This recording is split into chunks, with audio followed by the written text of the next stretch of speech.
새정치민주연합 원내대표 경선에 4명의 의원들이 입후보했습니다.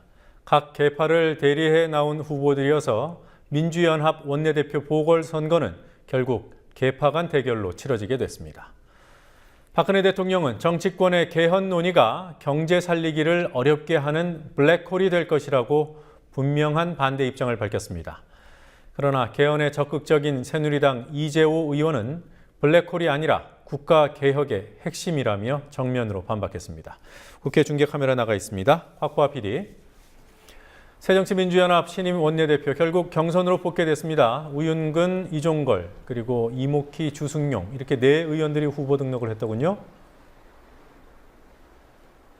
네, 그렇습니다. 당초 정책위의장인 우윤근 의원으로 합의 추대하자는 기류가 잠시 흐르기도 했지만 민주당 집권을 위한 모임, 민진모 등 당내 중도파 의원들의 지지를 받는 이종걸, 주승용 의원이 출마를 결심하면서 경선이 치러지게 됐습니다. 우윤근 의원과의 단일화에 실패한 김근태계의 이목희 의원도 출마함으로써 일단 4파전 구도가 만들어졌습니다. 그렇지만 민진모가 오늘 중도파 후보 단일화 원칙에 합의하면서 오는 9일 경선 전에 이종걸, 주승용 의원이 단일화할 가능성이 높습니다. 우윤근, 이목희 의원도 단일화를 다시 시도할 수 있어서 최종적으로는 2파전이나 3파전으로 압축될 가능성도 있습니다.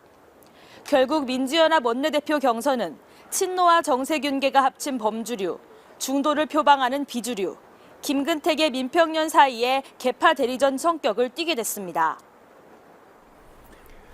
북한의 실권자 3사람이 인천을 방문한 후에 남북관계가 관심이죠. 박근혜 대통령, 일단 호의적인 반응을 내놓은 것 같아요.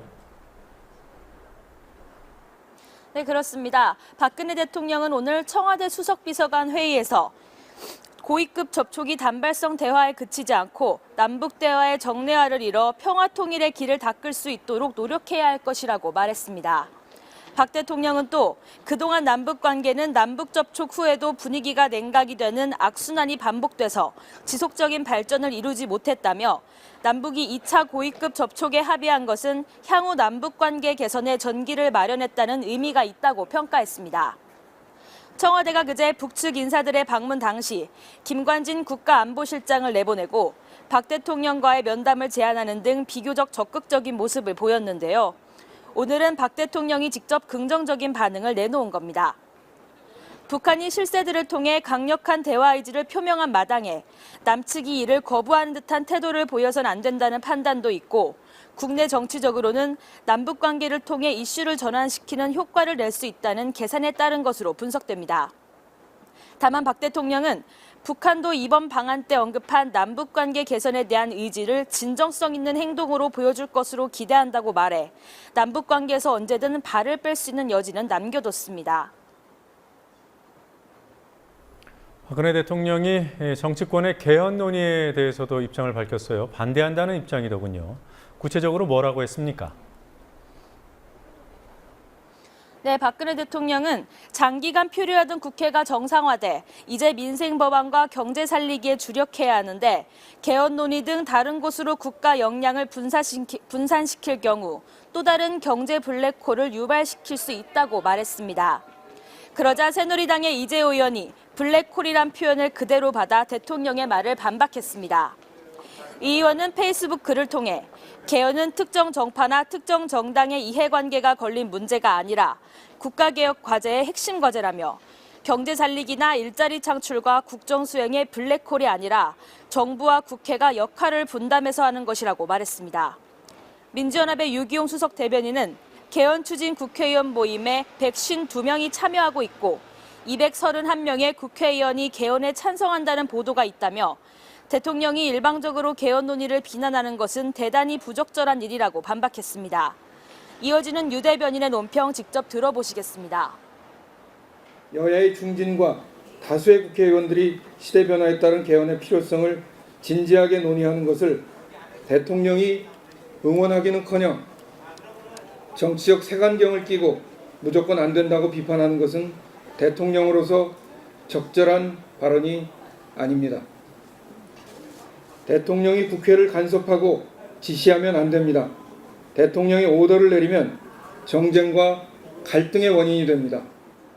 그러나 대통령이 분명한 반대 입장을 보임에 따라 여당 의원 다수가 위축될 가능성이 높아 당분간 개헌 논의가 크게 일어나긴 힘들 것이란 전망이 나옵니다. 새누리당 혁신위원회가 최우선 혁신 과제로 제시했던 국회의원 불체포 특권 포기 문제가 있죠. 구체적인 방안이 좀 나왔습니까? 네, 맞습니다. 새누리당 보수혁신위원회는 오늘 토론 결과 국회의원 체포동의안이 국회 본회의에 보고된 후 72시간 내에 표결이 이뤄지지 않으면 자동 가결, 즉 체포에 동의한 것으로 간주하는 쪽으로의 국회법 개정을 추진하기로 했습니다. 또 국회의원이 영장실질심사를 받기 위해서는 국회의 표결이 필요하다는 기존의 법규를 고쳐 자진 출석 의사가 있을 경우엔 표결 없이도 출석할 수 있게 하기로 의견을 모았습니다. 아울러 국회법 112조를 개정해 체포동의안과 석방동의안은 무기명 투표에서 기명 투표로 전환하기로 했습니다. 한편 민주연합 혁신실천위 간사인 김기식 의원은 어제의 집중토론 결과를 오늘 설명하며 경제 상황 등을 감안할 때 국회의원의 세비 인상은 바람직하지 않다는 데 의견을 모아 외부 인사로 구성된 세비산정위원회를 국회에 설치하기로 했다고 밝혔습니다. 김기식 의원은 당내 혁신 과제로는 단연 계파 청산이 꼽혔다면서 계파 문제 해소를 위한 당의 명시적 조치, 공천제도의 개혁 같은 당의 구조 개혁을 검토하기로 했다고 말했습니다. 국회 국정감사가 내일부터 시작됩니다. 국감 최대 관심 사안들 어떤 것들이 있는지 설명해 주시죠. 네, 이번 국감의 최대 이슈는 역시 세월호 참사입니다. 사고 원인과 책임 소재 규명, 사후 대처의 적절성을 둘러싼 공방이 여러 상임위에서 동시다발적으로 진행될 예정입니다.